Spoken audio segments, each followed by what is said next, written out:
তো রাগারাগি কেন? মুহাম্মদের জন্য রাগারাগি করি। আব্দুল্লাহর পোলার যন্ত্রণায় দেশ ছাড়তেছি, সবাই চলে গেছে, আমি যাইতে পারি না, গাঠুরি বড় বাড়ি, সেই জন্য রাগারাগি করে গালাগালি করি। আমার নবী বলেন, বুড়ি মা রে, আব্দুল্লাহর পোলাকে কোনোদিন দেখছনি? না, দেখি নাই বাবা, তার মুখটা যেন জীবনে না দেখি। নবীজি এখনো হাসে। বুড়ি মা, এত বড় গাঠুরি লইয়া যাইতে তোমার কষ্ট হয়? হ বাবা, আমার আসলে কষ্ট হয়।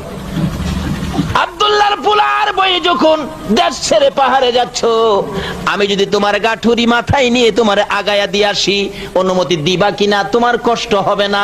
বুড়ি বলেন, বাবা গো, এত ভালো তুমি, কেউ তো আমার খোঁজ খবর নিল না, তুমি কি আমার গাঠুরি মাথায় নিতে পারবা? মনে যদি কিছু না নাও, আমি তোমার গাঠুরি মাথায় নিব, তার বিনিময়ে কি কিছু পয়সা চাইবা? না। টাকা চাইবা? না। যদি চাও রে বাবা, আমার কাছে দুইটা পয়সাও নাই। আমার নবী বলেন, বুড়ি মা, এক পয়সাও দিতে হবে না। নবীর সাহাবীরা, নবীর সাথে যোদ্ধারা পিছে পিছে যাচ্ছে, আমার নবীর অবস্থা দেখে হাসতেছে। আমার নবী বলেন, বুড়ি গো, দে তোর গাঠুরি আমার মাথায় উঠাইয়া দে। রহমতের ফেরেশতারা বলেন, মাবুদ, দেখো না কি মজার ঘটনা, সাধারণ বৃদ্ধা মহিলার গাঠুরি তোমার বন্ধুর মাথায় নিয়েছে। এই নবীর আদর্শ যদি আমাদের কাছে থাকে গো, বলুন আল্লাহর রহমত আসবে কিনা? রহমতের ফেরেশতারা পর্যন্ত হাসতেছে।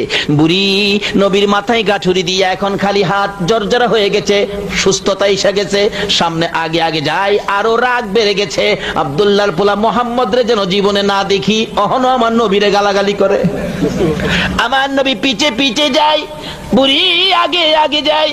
সাধারণ বৃদ্ধা মহিলার গাঠুরি রে রাহমাতাল লিল আলামিনের মাথায়।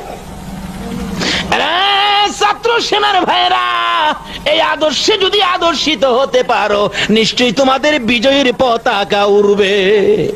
যাচ্ছে আমার নবী এক পাহাড়ের পর আরেক পাহাড়, দুই তিনটা পাহাড় পার হইয়া বুড়ি বলতেছে, বাবা গো, তোমার বুঝি কষ্ট হয়?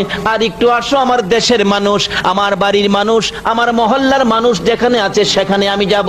কাছাকাছি যাইয়া দেখে মহল্লার মানুষ, বাড়ির মানুষ দেখা যায়। বাবা গো, আসো, আর একটু আসো, ওই তো আমার বাড়ির মানুষ দেখা যায়। যে জায়গাটার মধ্যে বুড়ি আমার নবীকে লইয়া দাঁড়াইছে, আর ডাকতেছে, ও নিষ্ঠুর আমার পাড়া প্রতিবেশীরা, ও আমার দেশের লোকেরা, মহল্লার লোকেরা, তোমরা এত নিষ্ঠুর কেমনে কইলা গো?